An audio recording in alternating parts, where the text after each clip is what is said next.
Eventually, Eric theorized that what he wasn't formally told was for the sake of his apprenticeship, and as a result, Eric similarly had experiences afoot he didn't wish to share with Sir Neville. Magic mishandled encouraged past incidents reenacting in particular rooms of the castle Sir Neville invited Eric to in order to confidentially practice. Eric kept well enough overall to his studies, but hoped the magic didn't summon actual past events. Alone by candlelight some nights after certain heavier, tougher spells, he scratched more precise copies of to replicate spells easier with ink and a raven's quill. Only after a few weeks could he recognize conjuring of spells and what was there before. Out of the corner of his peripheral vision, to the left next to the bookcase of leather bounds, a purple shape moved just out of certain vision into the shadow. Moonlight shimmered and poured like cream onto the stone floor in the tripod shape of the glass window.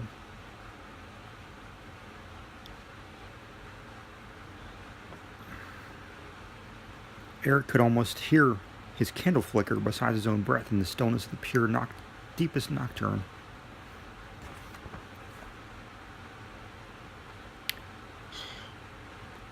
Somebody hiding over yonder?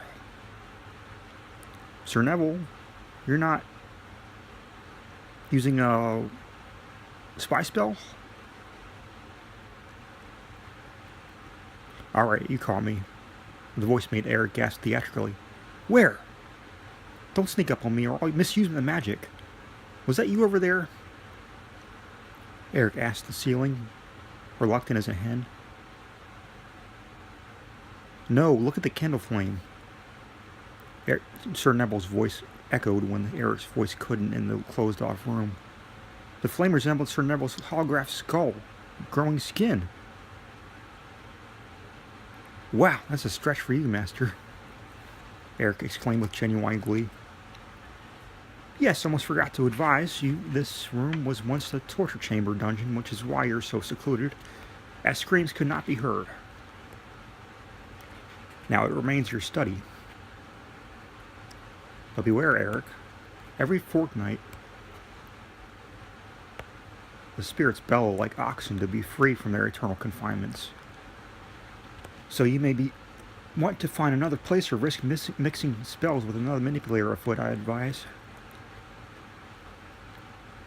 A moment after, Eric heard chains echo as Sir Neville's dictated such a scenario of restless, nameless, unseen beings, as if on cue. Wait, okay, but there's this thing about the magic. It's becoming a mentally uncomfortable, physically draining. Wait, if I don't dispel it amongst me.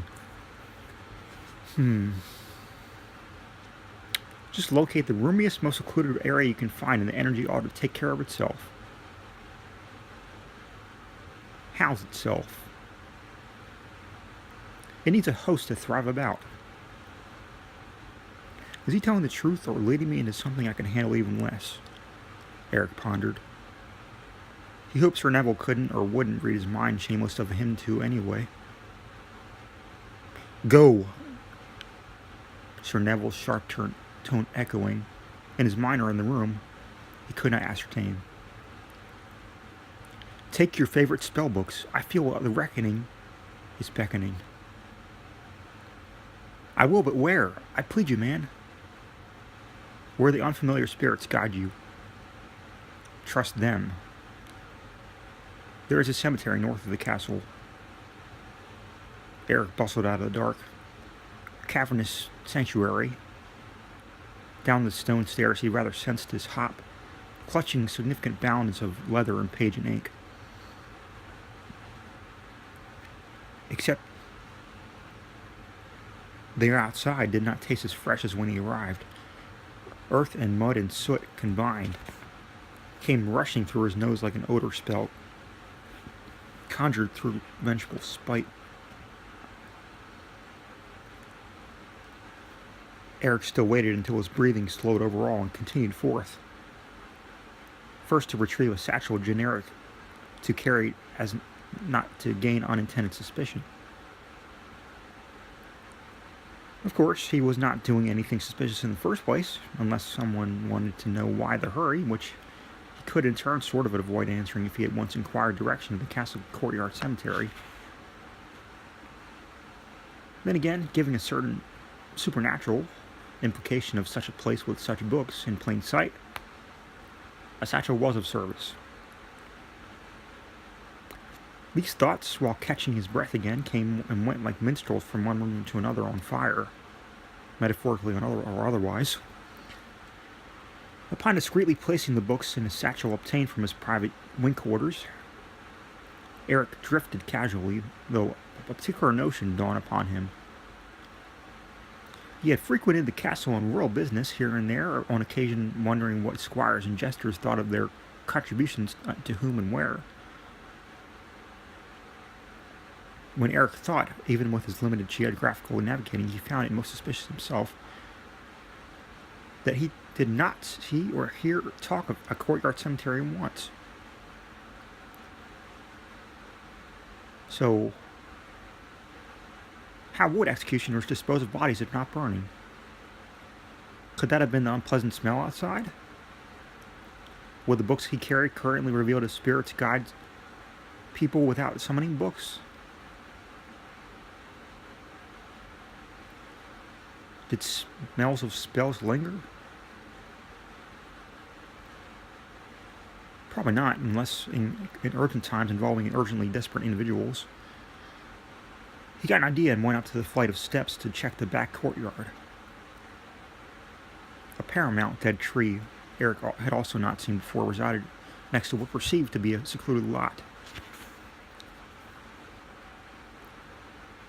An instinct of cliché boundaries poked at his mind, including a quote-unquote scenic dead tree to symbolize or not. Eric turned and headed back from whence he began, with possibility egging him on that the farther away the gravestones were from the castle, the likelier quieter atmosphere could persuade the dead to rest. As per the society's culture claimed, whether or not it wasn't common sense somewhere else, even if royal laws adopted from other places to begin with. A reclusive cemetery is respectful whatever culture you follow, for not just is one potentially hearing another possible, neither living nor dead wish to even begin smelling the other. Eric thought with a growing smirk, despite equal disdain at the considerable prospect. He shuddered despite the wind picking up in his longish hair.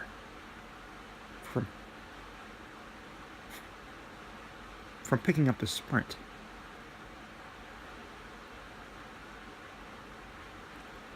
Several jagged gray teeth sprouted from the earth next to the wide sprawling bare branch tree. This scenario reminded Eric briefly of its setup for this surreptitious reputation that vampire folklore gained in countless candlelight tales he'd heard spread. Of the vengeful vampire demon slayers Phelbius and her brother Marcus. Of General Kexon and his ruthless, merciless army. Eric found them inspiring and honorable and worthy of sharing, even though he himself hadn't encountered the kind yet. Did they earn the reputation kind?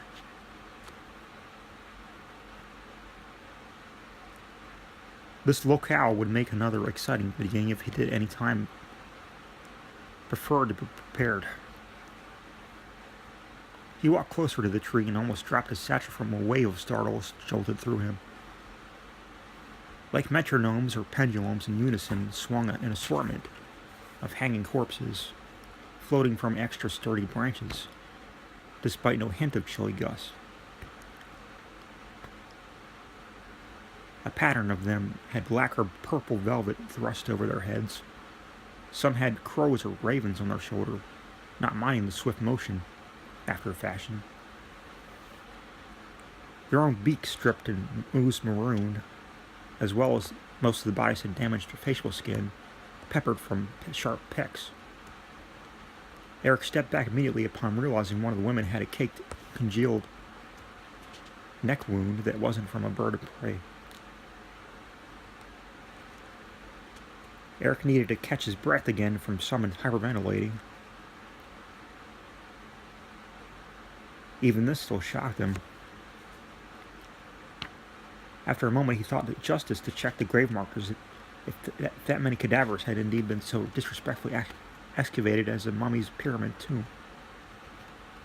If so, or any whatsoever, he'd bring them down, but one by one,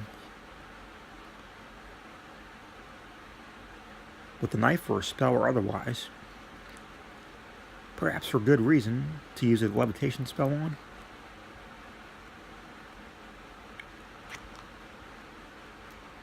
The graveyard before him was, on account, considerably containing more than the ones so clearly not at rest with dignity. Eric briefly considered if a mausoleum had been ransacked instead to trick a run-of-the-mill head for the hill coward, whom was not in the league.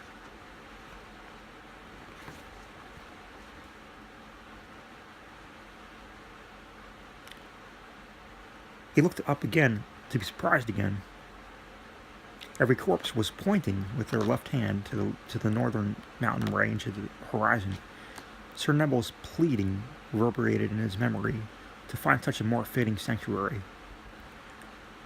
Eric hoped this also implied a way to pay back these dearly departed. Could willing sacrifices in turn make guiding spirits at the desperate times of essence? Probably.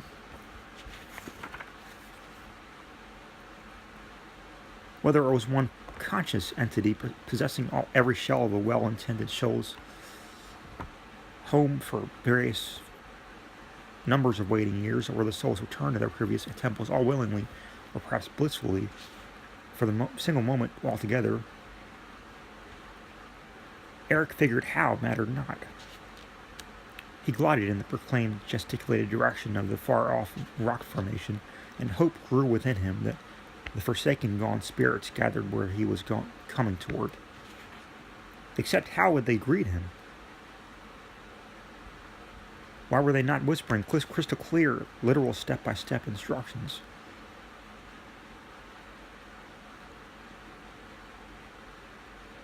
So it was more reward-worthy. The old quote-unquote journey matters more than the destination gig.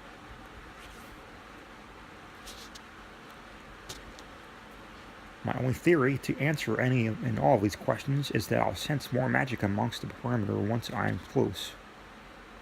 Eric based his instinct on this thought.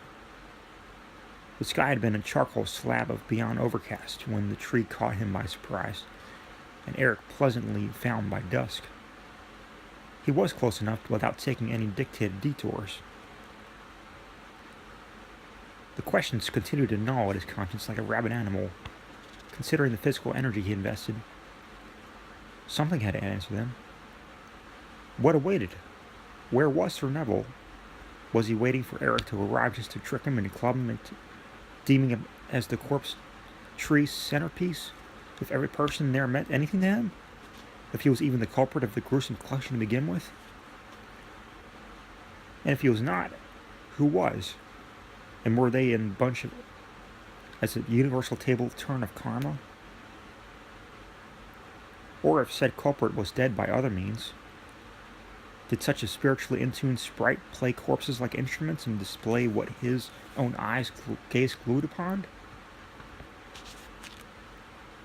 A chill rushed swiftly as biting Arctic air, not only from that particular notion, but doubled from his conceivable misinterpretation that it meant to go this way at all. He almost forgot he could enchant a campfire with one of the books he carried along, no matter the oxygen status. It was light enough out to read one and use a bit of enchantment powder in a velvet sack that would cooperate with about any he required. Eric was only so good with spells so far, it had literally sparked in a solitary puff a campfire, without radiant warmth nor crackling bark.